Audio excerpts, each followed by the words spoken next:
Baik, kita masih bersama dengan Bapak Sugiyarta, Ketua Harian PSMTI Banjarmasin, dan Bapak Zulkifli Teja, Dewan Pakar PM PSMTI Banjarmasin, Pak Ya. ya. Nah, Pak, ini melanjutkan pertanyaan mungkin, Pak ya. Dari sosmed Rusman Kurnia, selain kerjasama pemerintah, apakah akan ada kolaborasi dengan organisasi masyarakat, misalkan Karang Taruna, Pak, atau malah organisasi keagamaan lainnya, Pak, untuk paguyuban ini, Pak? Oh, ya, kita pada prinsipnya sebetulnya itu sudah kita laksanakan.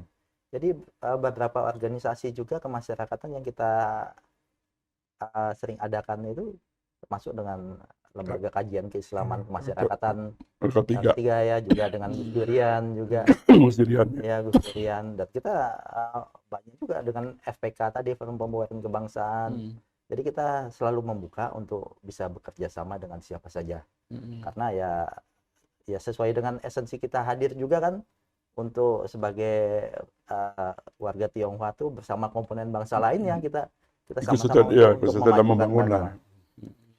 hmm. Terus nih, Pak, lagi dari sosmed Orang Banjar, untuk anak muda adakah organisasinya di paguyuban, Pak? Sebetulnya ada di pusat, ada itu namanya IPTI ya, IP. Heeh. Ikatan Pemuda Tionghoa Oh, Indonesia. Hmm, Itu mereka kalau di sana sudah terbentuk dan sudah bergabung juga di KNPI juga ada. hmm, Tapi memang untuk Kalimantan Selatan belum. Semoga hmm, dalam waktu dekat. Karena sebetulnya ada beberapa organisasi yang bisa dibilang sayapnya PSMTI ya, hmm, seperti dengan Ikoci, IKOCI, ya. Ikatan Koko Cici, itu kan. Ikutan kok Cici. Juga ada Perwanti, Peranti. Persatuan Wanita Persatuan. Indonesia, juga hmm, ada di hmm. dalamnya. Oh, gitu. Ya. Oke. Terus nih, Pak, untuk tahun 2024 ini adalah tahun politik, Pak ya. Pilpres dan Pileg berlangsung lancar, diharapkan tenang, Ya. Pak ya. Sebentar lagi November 2024, Pak ya. Akan ada pilkada, Pak ya. Benar, apa yang dilakukan paguyuban untuk menjaga ketenangan masyarakat, Pak? Nah, ini. Yang jelas kita membuka silaturahmi dulu dengan siapa saja. Heeh. Ya kita kan ya, yang jelas kita, semangat kita nih membawa misi kerukunan, Mm-mm. jadi kedamaian ya. Ya biarlah politik tetap berjalan, tapi kerukunan tetap kita jaga. Itu yang paling penting. Mm-mm. Ya. Ya, karena kan dua-duanya toh di negara kita mesti jalan. Iya. Ya politik kan nggak mungkin juga nggak jalan. Tapi kan kegiatan sosial Heeh. jangan sampai hilang. Apalagi nilai-nilai kerukunan jangan sampai tergerus hanya karena peristiwa politik. Ya itu yang Oh. penting. Mm. Karena ya tadi kita satu saudara, satu Heeh. udara ya tadi ya. Satu udara. Iya, Heeh. saudara kan. Beda pilihan tetap Beda boleh. Ya, beda tetap pilihan tetap bersaudara. bersaudara. Bersaudara, ya. Bersaudara, boleh beda pilihan Beda tapi kita tetap satu bersaudara. saudara. Itu yang sportif, Pak ya. Ya pastilah Wah. kita sama-sama itu. Nggak berubah. Ya karena kan PSMTI kita diikat ADRT. Ya. Nah, angkatan dasar kita itu jelas menyebutkan. Kalau Pak Yulkipi gimana, Pak? Soal menjaga ketenangan menjelang pilkada ini, Pak. Ya, kita selalu mensosialisasikan juga ya. Karena ini program pemerintah, ya kita juga mensosialisasikan pentingnya kita ikut dalam kancah perpolitikan itu. Tapi di satu sisi, ya seperti yang saya kan, keberagaman kita jaga, kerukunan ya kita utamakan. Gitu loh. Jadi kita sama-sama berjalan lah kayak gitu ya. Jadi ya kita tidak akan membawa orang-orang kita harus pilih ini, pilih itu, habang, kuning, hijau, enggak. Ya, kita hanya, mereka bebas untuk secara pribadi kayak gitu kan.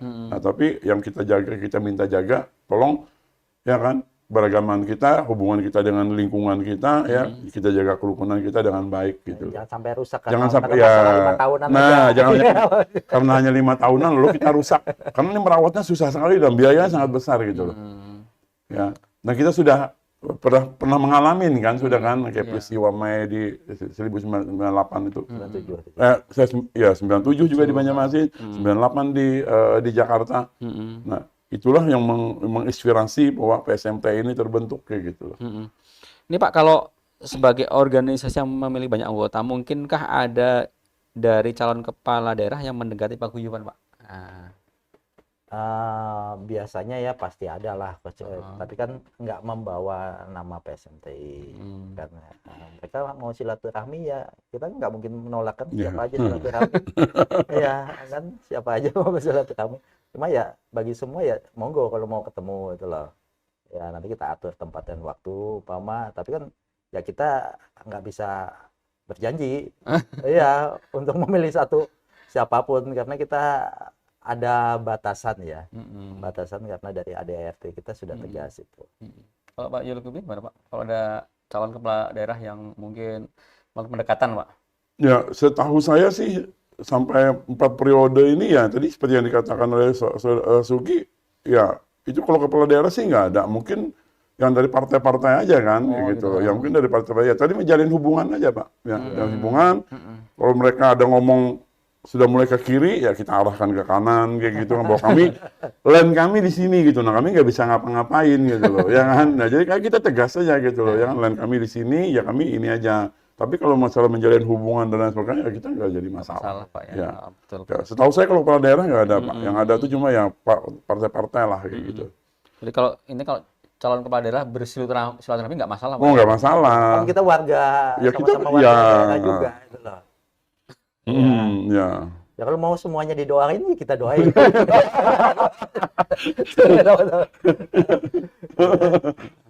Jadi memberikan Pak, memberikan apa namanya dukungan yang baik kan Ya. Pak, ya.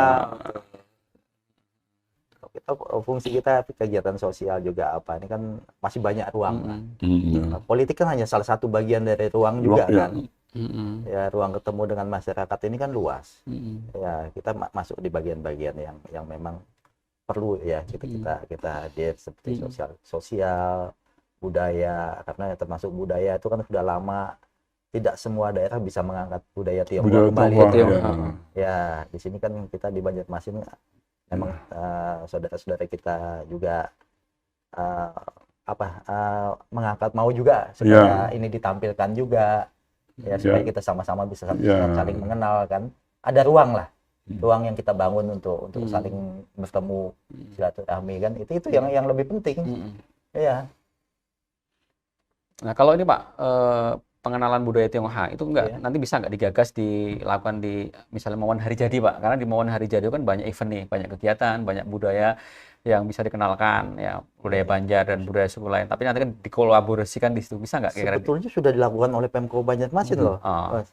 Selama ini kan melalui FPK berapa kali kita mengadakan festival budaya itu, tampil juga warga Tionghoa di situ, barongsainya ikut jalan juga. Ya, jadi kultur-kultur suku bangsa yang ada di Banjarmasin sudah biasa tampil itu loh. Karena ya kalau ngelihat Banjarmasin ini kan seperti melting pot sebetulnya. Tempat bertemunya banyak suku bangsa. Sejak lama itu. Karena kota pelabuhan kan. Ya, jadi memang itu sebetulnya sudah lama. Ya, memang ada yang karena periode politik yang lalu tertutupi. Sementara hal itu mungkin baik ya kita tampilkan lah dalam sisi budaya yang pertama yang bisa membaur ya, membaurkan masyarakat. Ya itu maksudnya. Kalau boleh tahu Pak, dari 11 program kerja tadi Pak, itu ada mungkin yang bisa ada yang diprioritas Pak ya, ada yang nanti bisa di nomor 2 Pak ya, bisa nanti tetap dilaksanakan tapi mungkin tahun yang akan datang.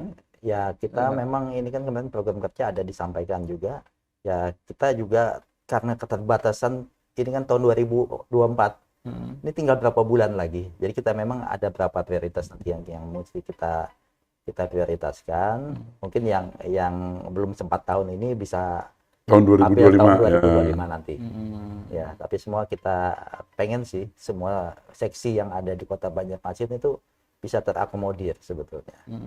Ya, terutama bagaimana program kerjanya itu tak hanya dirasakan oleh orang Tionghoa, tapi juga masyarakat pada umumnya ya. Jadi dua-duanya Pak ya? Iya, itu Pak. Contoh program kerjanya Pak, yang bisa dirasakan dua-duanya ini ada nggak Pak? Ya seperti festival kebudayaan tadi itu, Festival kebudayaan kalau kita misalnya kita laksanakan nanti di sepanjang Pertendian ya, Pecinan situ, ya kan, itu kan bisa menarik banyak minat, dan nanti kita padukan dengan teman-teman kita suku lain, seandainya ada sumbangsih kebudayaan juga saat itu atau gimana, nanti teknisnya kan bisa kita laksanakan, karena event-event kebudayaan itu sebetulnya merupakan ya pesta bersama, pesta rakyat sebetulnya itu. Ya, jadi mungkin bisa menambah, seperti halnya kalau ada cap gome habis Imlek kan, barongsai jalan-jalan itu rasanya yang penuhin malah masyarakat umum itu. Ya kan? Yang bikin penuh itu kan masyarakat umum itu. Ya. Karena kalau barongsai jalan orang berkerubung, Pak. Oh, iya, iya kan, jadi kan dan pemain barongsai itu sudah membaur sebetulnya. Iya. Iya, nggak hanya orang Tionghoa yang di dalam itu, tapi campur. Nah, jangan salah juga, Pak. Barongsai di Kalimantan Selatan ini cukup berprestasi, khususnya di bawah KONI gitu ya. Nah, ini salah satunya kita di bulan September ini kita adalah masuk dalam PON. Ya, kita boleh dikatakan barongsai kita yang sudah kita galakan ini yang tadinya dari budaya dan jadikan prestasi, itu 3 event yang jadi prestasi itu 3 besar dunia, Pak. Apa? 3 besar Indonesia, malah dunia. Kemarin kita pernah juara di Hong Kong, juara 3 barongsai kita gitu. Di PON kemarin kita udah masuk PON. Di Kejurnas kita adalah juara. Kebetulan saya juga salah satu adalah pengurus dari POBI, Persatuan Federasi Olahraga Barongsai Indonesia. Ya. Jadi barongsai kita juga cukup luar biasa. Dan ini juga support dari PSMTI juga cukup besar untuk mengembangkan olahraga barongsai ini. Jadi olahraga prestasi, Pak ya? Ya, udah berprestasi sekarang. Udah punya prestasi kita. Ya. Di tahun 2 September nih, di September ini kita udah masuk PON. Ya. Jadi kita ini udah persiapan terus gitu. Jadi sambil kita budaya-budaya yang kita bisa masukkan ke event-event nasional, ya kita akan dorong kayak gitu loh. Oke deh, Pak. Ya. Baik, Pak Sugiarta dan Pak Yulkifli, kita sudah melewati hampir 1 jam, Pak. Kita ngobrol sana saya. Ya. Asiknya. Ya, paguyubannya menarik, Pak. Jadi kiprahnya unik, Pak ya. Juga ternyata punya peran besar juga untuk Kota Banjarmasin. Dan kita harapkan ini Pak Sugiarta dan Pak Teja untuk memberikan closing statement. Apa harapan Pak Sugiarta dan Pak Teja untuk paguyuban dan untuk masyarakat umum, Pak?